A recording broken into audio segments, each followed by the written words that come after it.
Imagine discovering, in the worst possible way, that the person you trusted most was destroying your life behind your back. She also thought this only happened to other people, until the day the ground disappeared from under her feet. Today I'm going to tell you the true story that completely changed her outlook on life, and it could be happening very close to you right now without you even suspecting it. Stay with me until the end, because what she discovered could save you from going through the same nightmare. If you've ever been through this or feel like something isn't right, leave just the word "me" in the comments so I know I'm not alone. And save this video, because one day you might need to remember this story. You deserve to be truly chosen. See you in the next video. It all started like one of those movies you watch and sigh over. They met at a party of mutual friends, exchanging glances that seemed to say everything without needing words. In the first few weeks, it was texting all day, connecting at night, making plans as if the future was already guaranteed. He was thoughtful, making small but meaningful surprises, coffee at her workplace, a good night message with a picture of the moon, remembering details she herself had forgotten. She felt seen, chosen, special. For the first time in a long time, I thought I had found someone who truly understood what commitment was. Months went by, and the relationship only grew stronger. Introductions to family, trips together, couple photos that filled the feed with likes and comments like, "You guys are perfect." She looked at those photos and thought, it finally happened. With me. Her friends joked, "You're living a fairy tale, huh?" And she laughed, but deep down she really believed it. Because everything fell into place. He talked about the future, about home, about children, about to grow old together. And she, who had been disappointed so many times before, finally let her guard down completely. When we're in a relationship that seems perfect, we don't realize that we're actually living inside a bubble. A beautiful, comfortable bubble, full of promises and affection, but still a bubble. And bubbles, however bright they may be, have one thing in common. They burst. At first, they were such small things that they even seemed cute. He, who used to respond in minutes, started taking hours. "I'm in a meeting, my battery died, I'm driving." She accepted it, because work is work, right? Then came the cell phone, always lying face down on the table. When she entered the room, he would quickly turn the screen face down, as if by reflex. He asked her once, jokingly, "What are you hiding there?" He laughed, said it was a habit, that she hated flashing notifications. She bought the explanation. After all, who hasn't had a weird habit? Going out after work started becoming more frequent. "I'm going to grab a quick beer with the guys from the new team." He'd come back later than planned, smelling of a cigarette he didn't even smoke anymore, and a somewhat forced smile. "Too tired, love. We'll talk properly tomorrow."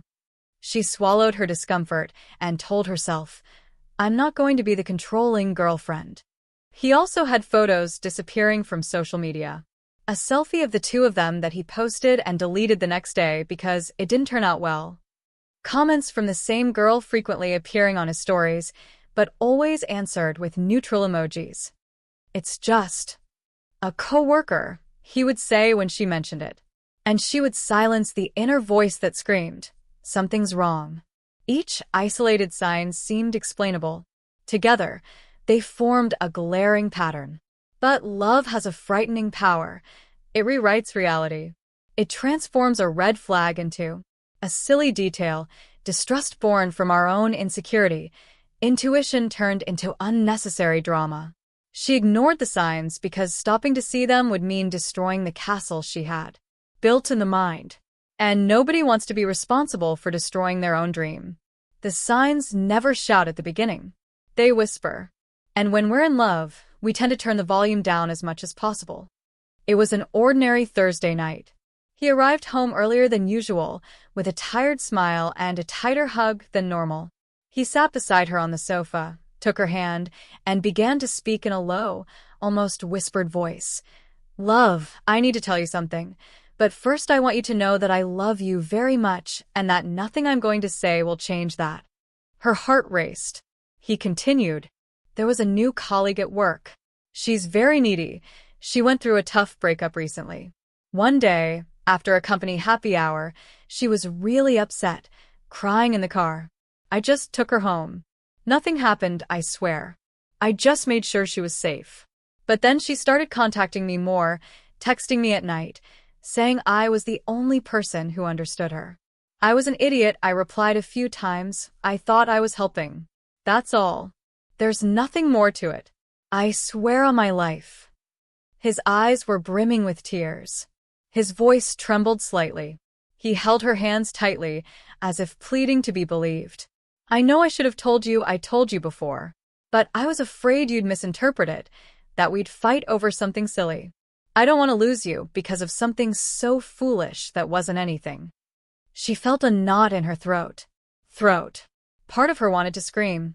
Another part wanted to hug him and say that she believed. He seemed so fragile, so remorseful. And she knew him, or at least she thought she did. Could he really be capable of lying so blatantly while looking her in the eye?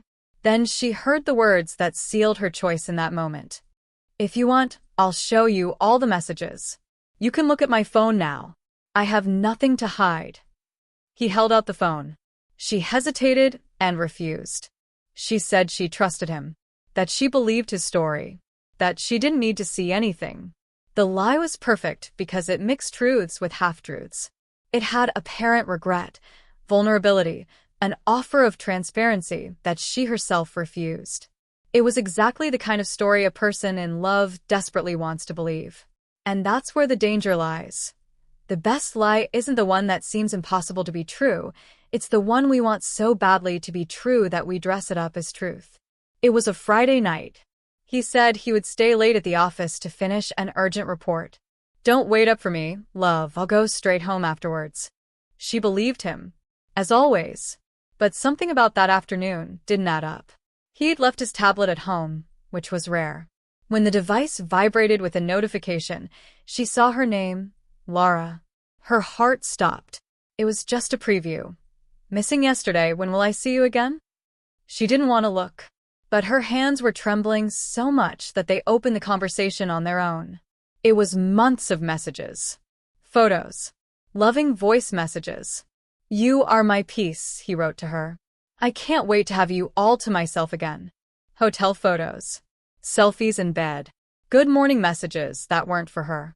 And the worst part, the date. Yesterday. The day he said he'd been on duty until 2 a.m. She read everything. Every word. Every emoji. Every I love you that wasn't hers. When he arrived, almost 1 a.m., the apartment was dark. She was sitting on the sofa, the tablet in her lap, illuminated only by the screen. He stopped at the door, saw the scene, and knew instantly. He didn't need to ask. Honey, I can explain. His voice came out weak, almost childlike.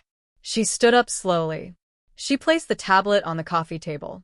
She looked at him, the man she thought she knew better than anyone, and said, with a calmness that startled even herself, No. You can't explain it, because there's no explanation that can fix it. The tears came later, much later. At that exact moment, what she felt wasn't anger or immediate sadness. It was an immense emptiness, as if the ground had disappeared and she was falling without stopping. That was the instant the bubble finally burst. Not with noise, not with a scream, with absolute silence. And in that silence, she understood. The person she loved never really existed. It was just a character he played very well. The moment that breaks everything isn't always explosive. Sometimes it's just a click, a message, a look, and the world you knew ceases to exist. In the first few days after the diagnosis, she continued to leave the house. Perfect makeup, a rehearsed smile in the mirror, an automatic "I'm fine" when someone asked. At work, she answered emails, participated in meetings, even laughed at her colleagues' bad jokes. From the outside, she seemed the same as always. But no one saw what happened when the apartment door closed. The crying that began in the hot shower, muffled by the sound of the water, lasted until the skin wrinkled. Nights when she would curl up in bed on the empty side, hugging the pillow. It was as if he still had a scent. Her appetite completely vanished.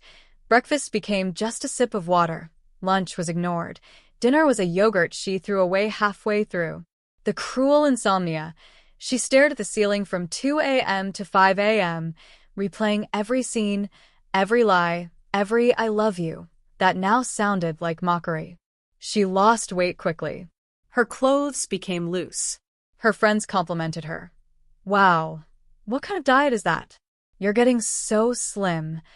She could only smile weakly, lacking the energy to explain that it wasn't dieting, it was trauma. There were days when she looked in the mirror and didn't recognize herself. Her eyes were sunken, her expression dull, as if someone had taken the light from within her. And the worst part, the shame. Shame at having been deceived. Shame at still feeling longing. Shame at thinking, was I not enough? Betrayal isn't just a wound to the heart. It's an attack on multiple fronts: shattered self-esteem, pulverized trust, a shaken identity. It's feeling foolish for having believed, small because she had been replaced, invisible because she wasn't enough to keep someone faithful. From the outside, she seemed fine. From the inside, she was in pieces that no one could see. And that made everything even more lonely. Because the heaviest pain is precisely the one we carry smiling. After everything came to light, the inevitable messages followed. Her best friend. "I always thought he was kind of strange. Remember when I said he smiled too much at everyone?" Her sister. "From the beginning I said, this guy talks a lot about the future, but never properly introduces his friends." Her distant cousin whom she barely saw. "I told you at last year's New Year's party he was looking at his phone the whole time." Even her mother, who rarely interfered, subtly chimed in. "Honey, I noticed he never looked you in the eyes when he talked about love." Each comment was like a new stab wound. Not because they were malicious, but because they confirmed what she already knew deep down. She had been warned. Several times. In subtle, indirect, almost affectionate ways.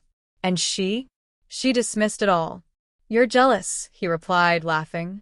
"It's just your imagination," she deflected. "You don't know him like I do," she asserted with conviction. She clung to the idea that she was the only one who truly saw the good side of him. That the others were being pessimistic, envious, or simply didn't understand true love. And love, when intense, has this effect. It builds a wall around the... In reality, any dissenting opinion becomes a personal attack. Any warning becomes interference. Today, she understands. Other people's intuition isn't gossip. Often it's disguised protection. And when several people from different perspectives point to the same thing, they're usually not wrong. She wasted precious time fighting with those who were trying to save her. And the price was high. Months, sometimes years, of rebuilding that could have been avoided. The lesson is painful but liberating. Listening to those on the outside doesn't mean giving up on your own opinion. It means having the humility to admit that love can blind. And sometimes, the person who truly loves you is exactly the one who warns you when you're throwing yourself off a cliff. The days following the discovery were a constant internal battleground. On one side, the love that still burned. The good memories, the plans made, the shared laughter, his scent on the pillow. The voice that said, "You are everything to me." On the other side, the harsh reality. The lies, the photos, the "I love you"s directed at someone else. The feeling of having been used as a plan B. She was experiencing violent mood swings. In the morning she would wake up determined to end everything, block his number, and cry with rage. In the afternoon she would see a message from him apologizing, saying he was lost, that he wanted couples therapy, that she was the woman of his life. And then my heart would soften. What if it's true? What if he really changes? She spent weeks on this roller coaster. She made lists, pros and cons. She talked to her therapist. Do you want to rebuild with him or with the idea of what you had? She spoke to friends. If it were me, I'd leave. But the choice is yours. She lay on the floor. From the room, looking at the ceiling and asking aloud, why do I still love someone who destroyed me? Staying seemed like the easiest option in the short term, avoiding the pain of separation, maintaining routine, not having to explain to family, not starting from scratch. Leaving seemed like the scariest option. Loneliness, fear of never being loved again, a feeling of failure, the terror of what if I'm throwing away the love of my life because of a mistake. The decision didn't come in a moment of enlightenment. It came slowly, in small bursts of dignity, when she realized she was more at peace alone than anxious beside him. When she understood that forgiving without real change would only postpone the next betrayal. When she looked in the mirror and said, I deserve someone who doesn't make me doubt my worth. In the end, she chose to leave. Not because the love had ended suddenly, but because she understood that loving herself was more urgent than loving someone who hurt her. The hardest lesson: loving someone isn't reason enough to accept being destroyed by that person. Sometimes the greatest act of love is choosing yourself. The reconstruction wasn't a straight line, nor was it a click of overcoming. It was a slow, careless process, full of relapses and days that seemed like setbacks. First came therapy. Twice a week at first. She would cry in front of the whole room, saying things she had never said out loud. I feel dirty. I hate myself for still missing him. Am I defective? The therapist would always repeat, You're not defective. You were betrayed. There's a huge difference. There were nights when she relapsed. She would open old photos, read saved conversations, and imagine, what if he came back different? She would block everything again the next day, feeling foolish. The cycle repeated itself. The body also took its toll. Anxiety that made her stomach churn, random tachycardia, fragmented sleep.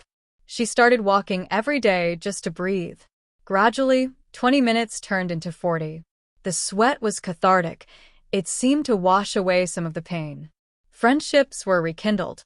Friends she had distanced herself from out of shame called, invited her out. At first she went and pretended. Then she started laughing for real, even if only for a few seconds. Those seconds were lifesavers. There were small advances that seemed gigantic. Sleeping through the night without waking up crying. Being able to eat an entire meal without guilt. Posting a photo of yourself smiling and not deleting it within 5 minutes. To answer, how are you? With I'm getting better, and feel that it was true. The hardest part, accepting that healing takes time. A long time. Months. Sometimes years. And that it's okay not to be over it in 3 months as social media suggests. She learned that rebuilding isn't about going back to being who she was before. It's about a new version. More cautious, firmer, kinder to herself. With visible scars, but ones that don't hurt as much to the touch anymore. Reconstruction is slow because it is honest. And it is precisely because it is slow that it becomes real. After everything, she sat down with paper and pen and wrote a list. It wasn't revenge, it was protection. These are the red lines she no longer negotiates. 1. Cell phone always hidden or face down all the time. If there are secrets, it's no longer a relationship. 2. Disappearing for hours without a plausible explanation and thinking, I'm busy, is enough. Transparency isn't control, it's respect. 3. Little white lies about where you've been, who you've been with, what you've done. The small lie is a rehearsal for the big one. 4. Comparisons, even if jokingly, with exes or other people. Whoever belittles you to keep you around doesn't love you. They manipulate you. 5. Very close friendships with people of the opposite sex that he hides or downplays. If he needs to hide it, it's not friendship. 6. Repeated excuses like, it only happened once. I was drunk. She came looking for me. Responsibility is about taking ownership, not justifying. 7. Making her feel crazy or exaggerating when she questions something. You're too insecure? Gaslighting is abuse, period. 8. Promises of change without concrete action, therapy, cutting off contact, total transparency. Words without action are just noise. 9. Always prioritizing his ego over her pain. Someone who truly loves doesn't leave their loved one feeling like a second priority. 10. Accepting crumbs of affection when she gives the whole plate. She no longer accepts being an option, a backup, or a plan B. Today she knows. These rules aren't rigidity, they're self-respect. Anyone who can't live with them simply isn't compatible with the version of herself she's become after the pain. And she prefers to be alone than in bad company. Because solitude heals. Repeated betrayal does not. After all the pain that tore her apart, the reconstruction that demanded every bit of strength she didn't even know she had, the nights when she thought she would never feel anything good again, she arrived at a quiet and firm place within herself. And if she could go back in time and talk to the version of herself that still believed in the perfect, happily ever after, or talk directly to you watching now, she would say just this: you deserve to be chosen every day. Not just on good days, not just when it's convenient, not just when no one else is watching. Truly chosen. Even on bad days, even when temptation is around, even when life gets tough. True love leaves no room for doubt. It doesn't make you secretly check their phone. It doesn't make you question if it was just once. It doesn't make you wake up afraid that today is the day they leave or that you're not enough. Someone who truly loves you chooses you silently, in small decisions, in moments when no one sees. And if they ever make a mistake, they own up to it, fix it, truly change, without blaming you, without making you doubt your sanity. You're not dramatic for wanting fidelity. You're not too demanding for wanting transparency. You're not insecure for wanting peace. You're someone who has already learned the high price of blind trust. And now you know the exact value of what you deserve. So please don't just settle for crumbs because you're afraid of an empty table. Don't accept being an option because he thinks there won't be another chance. Don't trade your dignity for pretty promises that never translate into action. You deserve someone who looks you in the eyes and thinks, it's her. Only her. Always her. And if it hasn't appeared yet, wait. Because waiting hurts less than repeated betrayal. Take care of your heart. He has suffered enough. That's the lesson she carries with her today. You weren't born to be betrayed. You were born to be loved completely. If you've ever been through this or feel like something isn't right, leave just the word "me" in the comments so I know I'm not alone. And save this video because one day you might need to remember this story. You deserve to be truly chosen. See you in the next video.